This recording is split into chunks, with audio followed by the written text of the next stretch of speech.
Salut à tous, c'est Gabriel. Donc aujourd'hui, je vais vous montrer comment vous pouvez iCloud bypass un iPad de deuxième génération. Mais avant de réaliser le tutoriel, il y a trois choses que vous devez savoir. Premièrement, vous devez obligatoirement avoir un ordinateur. La deuxième chose, c'est que cet ordinateur doit être obligatoirement sur Windows 10. Ça ne fonctionne pas pour les versions antérieures et ça ne fonctionne pas pour les Mac. Et la troisième chose, c'est que ce iCloud bypass est tethered. Ça veut dire qu'à chaque fois que vous allez redémarrer votre appareil, ça va rester coincé sur le compte iCloud, mais vous pouvez faire la manipulation à chaque fois, ça va fonctionner. Donc pour réaliser le iCloud bypass, vous allez vous rendre directement sur votre ordinateur sur ce site-là que je vais bel et bien mettre dans la description. Donc vous allez peser sur Sliver 4.2.2 Windows, donc vous allez peser sur celle-là ici. Et là, vous allez l'enregistrer sous. Pour ma part, je vais le mettre sur le bureau juste ici. On va peser sur enregistrer, on va attendre que le téléchargement se fasse.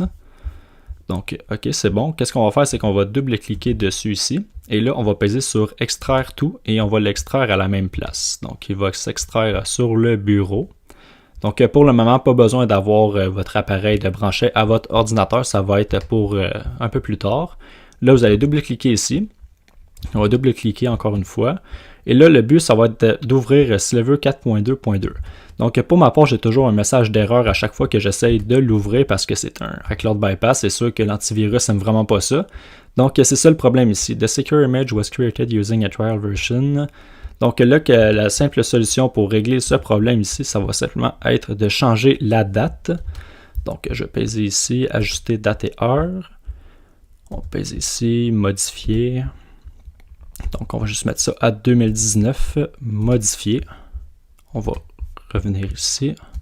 Donc, on va faire la même chose. On va ouvrir le logiciel. Donc, si vous, ça ouvre du premier coup, pas besoin de faire ce que je viens tout juste de faire. Donc, ça y est, le logiciel est ouvert. Donc, la prochaine étape est de brancher son appareil à l'ordinateur. Donc, c'est vraiment important que votre appareil reconnaisse simplement votre ordinateur pour que ça fonctionne. Donc, je viens tout juste de brancher le mien ici. Et là, vous allez simplement ouvrir iTunes pour vous assurer que votre appareil est bel et bien reconnu par votre ordinateur. Comme vous pouvez voir ici, ça fonctionne. Donc, vous devez bien sûr avoir iTunes sur votre ordinateur. Donc, on va peser sur le petit moins ici. Et là, la seule chose que nous avons à faire, c'est de peser sur Bypass iPad 2. Et maintenant, on regarde sur mon iPad ici, le temps que le processus se fasse sur mon iPad. Donc, on va attendre que ça load.